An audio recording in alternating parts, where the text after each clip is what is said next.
এখানে দেখো এত বড় একটা ক্রেন এনে কিন্তু লাইট লাগানোর কাজ চলছে, মানে এগুলো রাখা রয়েছে দেখেছো, এইগুলোই কিন্তু ইউজ করা হচ্ছে।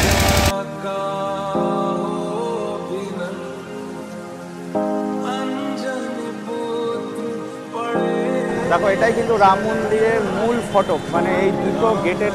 দেখো যে মেন রোড দিয়ে যে আমরা রাম মন্দিরের ভেতরে ঢুকলাম, এই মেন রোডটার নাম কিন্তু রামপথ। এখানে কিন্তু লেখা রয়েছে ওয়ে টু শ্রীরাম জন্মভূমি মন্দির। তো সবাই একসাথে বলো জয় শ্রীরাম। তো দেখতেই পাচ্ছ এখন কিন্তু মেন রাম মন্দিরের গেটের সামনে রয়েছি, আর এখানে তোমাদের ঘুরিয়ে একবার দেখিয়ে দিই কতটা ভিড়। দেখো এটাই কিন্তু রাম মন্দিরের মূল ফটক, মানে এই দুটো গেটের, মানে গেটটা এখনো কনস্ট্রাকশন চলছে, দুটো স্তম্ভ রয়েছে। যত সম্ভব শুনলাম এইখানে কিন্তু দুটো বড় বড় হাতি বসানো হবে। তো চলো এগিয়ে যাওয়া যাক। আর সত্যিই রাম মন্দির, মানে রাম মন্দির নির্মাণ এমনভাবে চলছে, মানে নিজেরাই দেখে অবাক হয়ে যাচ্ছি। ও যে মেন রোড দিয়ে যে আমরা রাম মন্দিরের ভেতরে ঢুকলাম, এই মেন রোডটার নাম কিন্তু রামপথ। এই রোড দিয়ে হাঁটতে হাঁটতে আমি বুঝতে পারছি মানে এতটা সুন্দর ফিল হচ্ছে, মানে এত ভালো লাগছে। আর এই রোড দিয়ে কিন্তু সামনে রাম মন্দির নির্মাণ কাজ চলছে। আর এখনই দেখো মানে কত মানুষ এই রাস্তা দিয়ে যাচ্ছে। আর এই যে দেখতে পাচ্ছ এই শেডগুলো দেওয়া হয়েছে ঝড় বৃষ্টি তুফানের জন্য, যাতে মানুষজন এই শেডের তলায় দেখো থাকতে পারে। আর এই সাইডে দেখো দোকান বসেছে, আর এগুলো কিন্তু অলরেডি কমপ্লিট হয়ে গেছে। দেখো এই যে আর্কিটেকচারগুলো, এগুলো কিন্তু অলরেডি কমপ্লিট হয়ে গেছে। মন থেকে কিন্তু একটা শান্তি ফিল হচ্ছে, মানে শান্তি অনুভব করছি যে রামের জন্মভূমিতে এসে পদার্পণ করেছি, আর তোমাদের সাথে সেই সব কিছু শেয়ার করতে পারছি। আর রোডটা তো অন্যরকমভাবেই সাজানো হয়েছে, মানে এই রোডের চারিদিকে দেখো কনস্ট্রাকশন কিন্তু এখনও চলছে। আর রোডের চারিদিকে সুন্দরভাবে একটা বেড়া দিয়ে একটা সুন্দর ডিজাইনভাবে পেন্টিং প্লাস স্থাপত্য করা হয়েছে। আর তোমাদের তো বলার কিছু নেই, 22 তারিখ কিন্তু এই রাম জন্মভূমি উদ্বোধন হতে চলেছে আমাদের মাননীয় প্রধানমন্ত্রীর হাত দিয়ে। আর এখানে যোগী আদিত্যনাথ যিনি মুখ্যমন্ত্রী রয়েছেন, এছাড়াও দেশ বিদেশের প্রায় 100 থেকে 200 সেলিব্রিটি, মানে আমাদের সচিন তেন্ডুলকারও থাকবে, অমিতাভ বচ্চনজি থাকবে, এছাড়াও বিরাট কোহলিও থাকছেন। আর সেই দিনকে কিন্তু প্রচণ্ড সিকিউরিটি অ্যারেঞ্জমেন্ট করা হবে, কারণ মানে এখনই আমরা ভিডিও করতে এসেছি, এখনই এত সিকিউরিটি, মানে আমরা ভিডিও করতে পারছি না, মানে সমস্ত জায়গায় কিন্তু এখন ঢুকতে দেওয়া হচ্ছে না।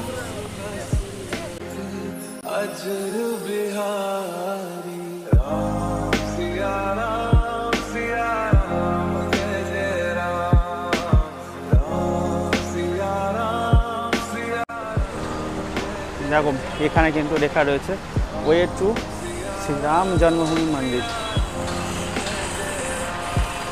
আর এখান দিয়েই কিন্তু আমাদের সামনে যেতে হবে। দেখো এখানে কিন্তু মার্বেল ঘষার যে কাজ সেটা কিন্তু চলছে।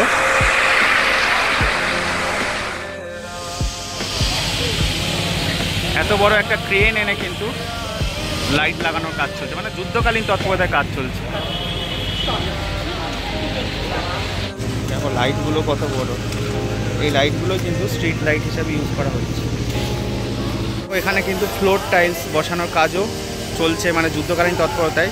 খুব শিগগিরই যেহেতু টেম্পল ওপেন হয়ে যাচ্ছে, তো এই যে এই আর্কিটেকচারগুলো রয়েছে এগুলোও কিন্তু এই যে দেওয়ালে মানে এখানে ঠিক লাগানো হচ্ছে। আর এইভাবেই কিন্তু সেজে উঠছে আমাদের অযোধ্যা। দেখো কত সুন্দর লাগছে এই স্ট্রিটটা, দেখেছো এইগুলোই কিন্তু ইউজ করা হচ্ছে। দেখো এখানে কিন্তু সুগ্রীবের কিলা রয়েছে।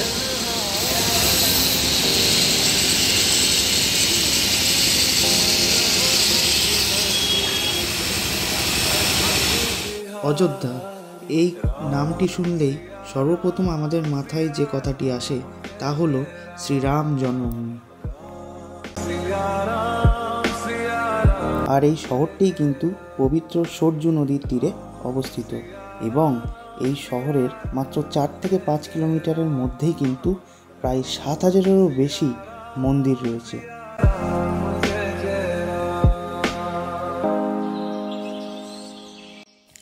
সেই 7,000 মন্দিরের মধ্যে কিন্তু প্রধান যে মন্দির মানে শ্রী রাম জন্মভূমি রাম মন্দির কিন্তু সারা বিশ্বে আজ আলোচিত বিষয়।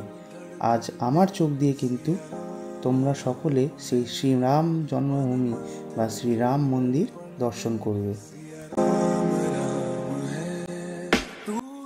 রাম মন্দির হলো একটি হিন্দু মন্দির, যা রামায়ণ অনুযায়ী হিন্দু ধর্মের প্রধান দেবতা রামের জন্মস্থান।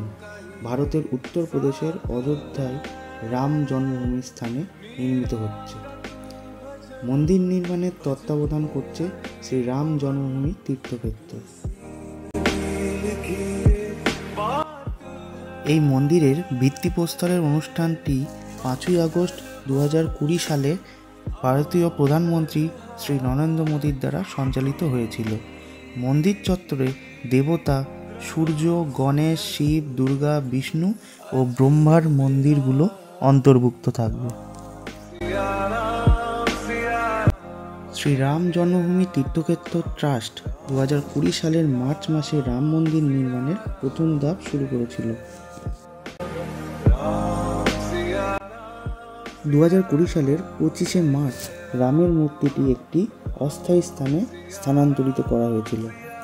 এটির নির্মাণ প্রস্তুতির জন্য বিশ্ব হিন্দু পরিষদ একটি বিজয় মহামন্ত্র জপ অনুষ্ঠান আয়োজন করেছিল। প্রকল্পের ঠিকাদার L&T বিনা খরচে মন্দিরের নকশা ও নির্মাণ তদারকি করার প্রস্তাব দেন। Central building research institute, national physiological research institute এবং ইন্ডিয়ান ইনস্টিটিউট অফ টেকনোলজি মাটি পরীক্ষা, কংক্রিট ও নকশার মতো ক্ষেত্রে সহায়তা করেছিল। এছাড়াও ইসরো মন্দিরের নিচে প্রবাহিত একটি সূর্য নদীর স্রোত শনাক্ত করেছিল।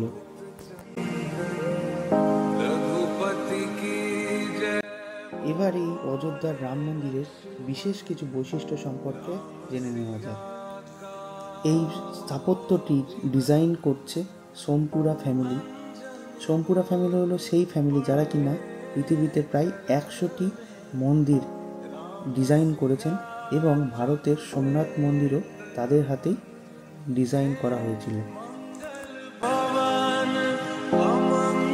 এছাড়াও এই মন্দিরটি নির্মাণে কিন্তু কোনো রকম স্টিল বা আয়রন ইউজ হয়নি, শুধুমাত্র পাথর দিয়ে মানে মার্বেল দিয়েই কিন্তু এই মন্দিরটি নির্মিত হয়েছে। আর এই মন্দিরটি টোটাল 3 তলা, যার একটি শিখর রয়েছে ও 5টা ডোম রয়েছে। আর টোটাল হাইট হচ্ছে 161 থেকে 70 ফুট। তোমাদের জন্য কিন্তু এক্সক্লুসিভ ফুটেজ দেখাচ্ছি। দেখো রাম মন্দিরের যে কনস্ট্রাকশন সেটা কিন্তু চলছে, মানে জোর কদমে চলছে। আর যতটা জুম করে সম্ভব তোমাদের দেখাচ্ছি। দেখো দেখো রাম মন্দির বিরাট ইনফ্রাস্ট্রাকচার কিন্তু, আর এটা অনেকটা জুম করে কিন্তু তোমাদের দেখাচ্ছি একটা স্পেশাল জায়গা থেকে। তো দেখো জোর কদমে কিন্তু কাজ চলছে, বড় বড় ক্রেনগুলো দেখতে পাচ্ছ। দেখো অনেকটা জুম করে তোমাদের দেখাচ্ছি। দেখো কত উঁচু, প্রায় 170 ফুট দাঁড়াবে এই মন্দিরটা। আর এই মন্দিরের ওপরে দেখো রাত দিন এক করে কাজ করে চলেছেন শ্রমিকেরা। আর যতদূর খবর পেলাম, দেখো আমরাও দূর থেকে জুম করে দেখাচ্ছি, নিচের যে ইমারতগুলো সেগুলো কিন্তু কমপ্লিট হয়ে গেছে, মানে একতলার যে ঘরগুলো সেগুলো পুরো কমপ্লিট, আর ওপরের কিন্তু এখনও কমপ্লিট হয়নি। তো এখানকার মানুষদের সাথে কথা বলে যা জানলাম, মোটামুটি 2-3 বছর লেগে যাবে এটা টোটাল কমপ্লিট করতে। তবে 22 তারিখ উদ্বোধন আছে। 22 তারিখে কিন্তু একটা জমকালো অনুষ্ঠানের মাধ্যমে তোমরা জানোই আমাদের প্রধানমন্ত্রী শ্রী নরেন্দ্র মোদী এসে উদ্বোধন করবেন। আর এই রাস্তা দিয়ে দেখো গিয়ে তোমাদের রাম মন্দির দর্শন করতে হবে।